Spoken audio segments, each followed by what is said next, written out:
یا سیدی چشتیہ سلسلے کے بزرگوں کا شغل کیا ہوتا ہے، ان کا سلوک میں کیا کردار ہوتا ہے؟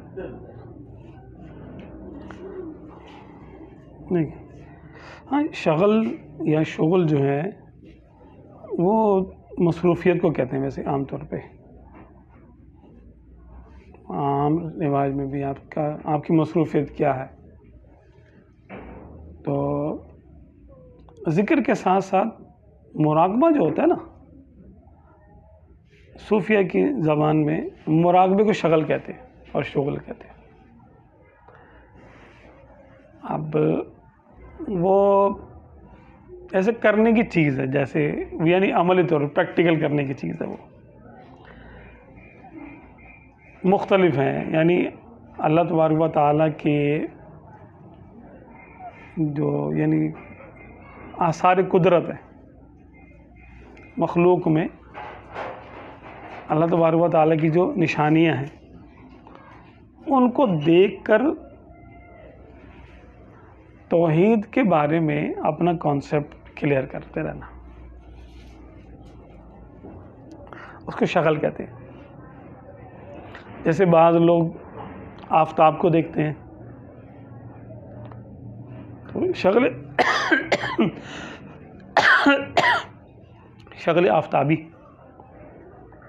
اب وہ صبح سے سورج کو دیکھنا شروع ہوتے ہیں اور آنکھیں جھپکائے بغیر کوشش کرتے ہیں کہ اس کو دیکھتے رہیں جب تک کہ دیکھ سکیں، جب تک آنکھیں ساتھ دیں. اب اس میں تو بعض بہت حیرت ناک باتیں بھی سننے کو ملی ہے کہ وہ یوں پہلے اس کو دیکھتے ہیں، سورج کی ٹکیا کو دیکھتے رہتے ہیں، وہ سورج بلند ہوتا جاتا ہے، وہ بغیر پلکیں جھپکائے اس کو دیکھتے رہتے ہیں. شروع میں ان کا تھک جاتے ہیں، جیسے شغل یہ مختصر سا ہوتا ہے. پھر جیسے جیسے ان کی استطاعت اور ان کی قوت بڑھتی چلی جاتی ہے وہ زیادہ دیر تک دیکھ لیتے ہیں، حتیٰ کہ ایسا بھی ہوتا ہے کہ وہ نصف النہار تک دیکھ لیتے ہیں، یعنی بالکل سورج آب و تاب بھی ہوتا ہے تو ایسے وہ دیکھ لیتے ہیں اس کو، سورج کو. یعنی ان کی آنکھوں میں وہ قوت پیدا ہو جاتی ہے. اچھا، پھر اس میں اسرار و رموز کھلتے ہیں. صرف یہی نہیں کہ وہ اس کو دیکھ لیں گے، ذکر بھی ہوتا ہے اس کے دوران. شروع میں بعض اوقات ذکر نہیں ہوتا بلکہ صرف شغل ہوتا ہے یہ، اور یہ کئی سالوں پر مشتمل ہوتا ہے، کئی سال اس میں گزر جاتے ہیں شغل آفتابی کر رہے ہیں. آپ نے سنا ہوگا کہ فلاں بزرگ جو وہ پانی کے کنارے بیٹھے رہے 12 سال، تو وہ کیا شغل آبی تھا ان کا کہ بس وہ بہتے دریا کو دیکھتے رہتے تھے، دریا بہہ رہا ہے اس میں دیکھ رہے. اب یہ خفیہ اسباق ہیں یہ بزرگوں کے کہ یہ دیکھتے وقت تم نے کیا سوچنا ہے. اچھا، آپ نے سنا ہوگا کہ حضرت مخدوم علاء الدین علی احمد صابر کلیری رحمۃ اللہ علیہ، خواجہ فرید رحمہ کے جو وہ تھے خلیفہ ہیں، اول خلیفہ جو ہیں ان کے، تو وہ ان کا تھا کہ وہ شغل ہوا میں دیکھتے رہتے تھے. انہوں نے گولر یا کوئی درخت ہے اس کی ٹہنی پکڑی تھی اور اس کو دیکھتے دیکھتے وہ محو ہو گئے، اور سونے کئی سال، بلکہ ایک بعض جو ہے کتابوں میں آتا ہے کہ 12 سال آپ کھڑے ہی رہے اور ایسے ہی دیکھتے رہے، بس ہوا میں دیکھتے رہے. اب کیا دیکھتے رہیں، ہوا تو نظر نہیں آئے گی، لیکن ان اشغال کے دوران جو ہیں وہ انسان پر وہ کچھ ظاہر ہو جاتا ہے جو ذکر کے دوران ظاہر نہیں ہوتا، وہ شغل سے ظاہر ہو جاتا ہے. دیکھا جائے تو تصور شیخ بھی ایک شغل ہے، سب سے قریب یہی ہے یا سب سے ابتدائی یہی ہے کہ اصل میں یہ آثار قدرت ہے نا، اللہ تعالیٰ کی بنائی مخلوق ہے، تو اس میں توحید کے آثار ہیں، اللہ تبارک و تعالیٰ کی صفات کی نشانیاں ہیں. تو ان نشانیوں کو جو بندہ پاتا ہے تو کسی میں کوئی نشانی ہے، کسی میں کچھ نشانی ہے، کسی میں کچھ نشانی ہے. جیسے پہاڑوں کو دیکھنا، تو پہاڑوں کو دیکھنے سے ہیبت پیدا ہوتی ہے،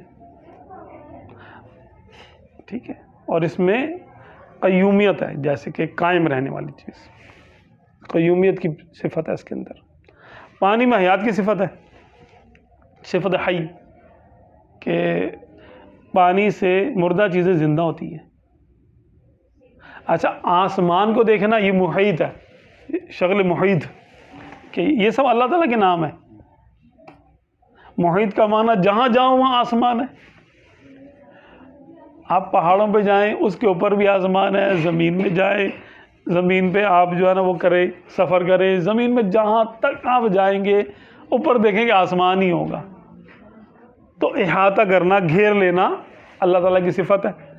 اس صفت کی تجلی ظاہری طور پر آسمان میں ہے، کہ جہاں کہیں جائیں گے محیط کی تجلی ہے، یعنی آسمان کی تجلی ہے اس کے اندر۔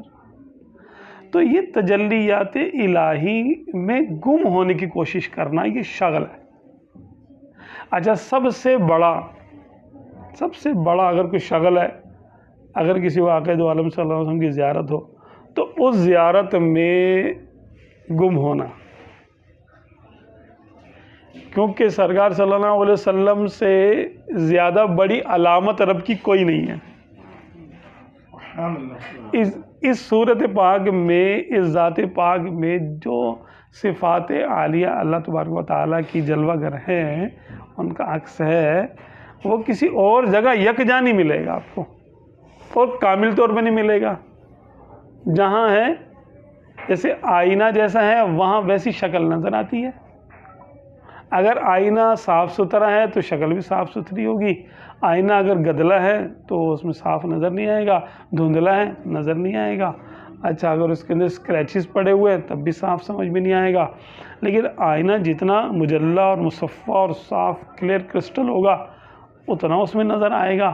تو مخلوق آئینہ ہے، اور آقا دو عالم صلی اللہ علیہ وسلم سمجھ لیں کہ سب سے بڑا آئینہ ہے، سب سے صاف، سب سے پاکیزہ، کہ یعنی کون سا آئینہ؟ جس میں اللہ تبارک و تعالیٰ کی صفات کی تجلی نظر آ سکتی ہے، وہ سب سے بڑا آئینہ۔ بلکہ یہ وہ آئینہ ہے کہ اس کے جیسا کوئی آئینہ ہی نہیں ہے۔